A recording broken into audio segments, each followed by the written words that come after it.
तो West Bank और गज़ा दोनों मिला के एक फ़लस्तीन के स्टेट बन सकता है। परमानेंट सोल्यूशन हो मिडल ईस्ट में, उसी कोशिश का एक हिस्सा है ये। जो लोग इस पर क्रिटिसाइज़ करते हैं कि ये हो जाने से क्या हो जाएगा, दरअसल मिडल ईस्ट में पूरी तरह जो इसराइल और बाकी जो दूसरे कंट्रीज़ एक दूसरे के बीच में लड़ाई करते रहते हैं, चाहे वो अमेरिका के सहारे हो या किसी के सहारे हो, तो इसको एक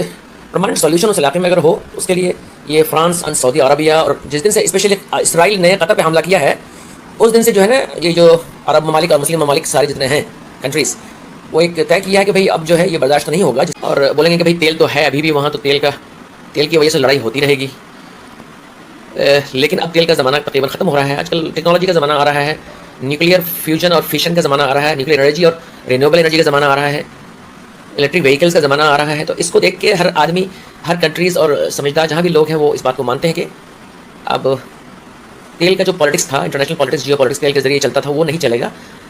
साफ दिख रहा है हिंदुस्तान ने सऊदी अरब से तेल लेना बंद कर दिया गुज़श्ता कई सालों से।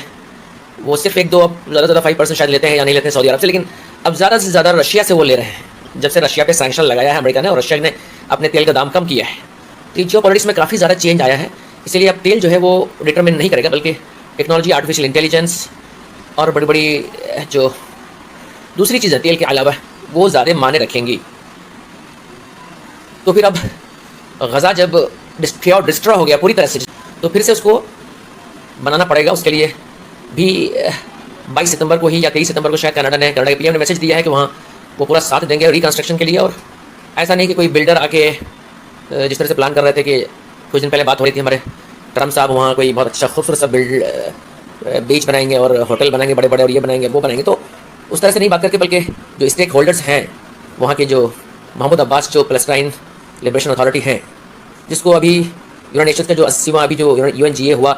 हालांकि उसको न्यूयॉर्क जाने की अमेरिका ने उनको वीज़ा नहीं दिया, तो इसराइल की पॉलिटिक्स है सब, लेकिन उसको यूनाइटेड नेशंस ने लाइव स्ट्रीम करके वीडियो में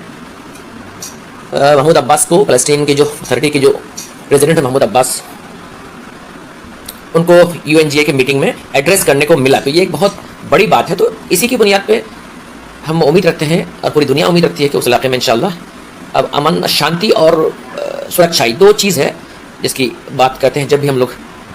इंटरनेशनल चीज़ों में ये यूनाइटेड नेशंस कोई काम करता है। Thank you very much.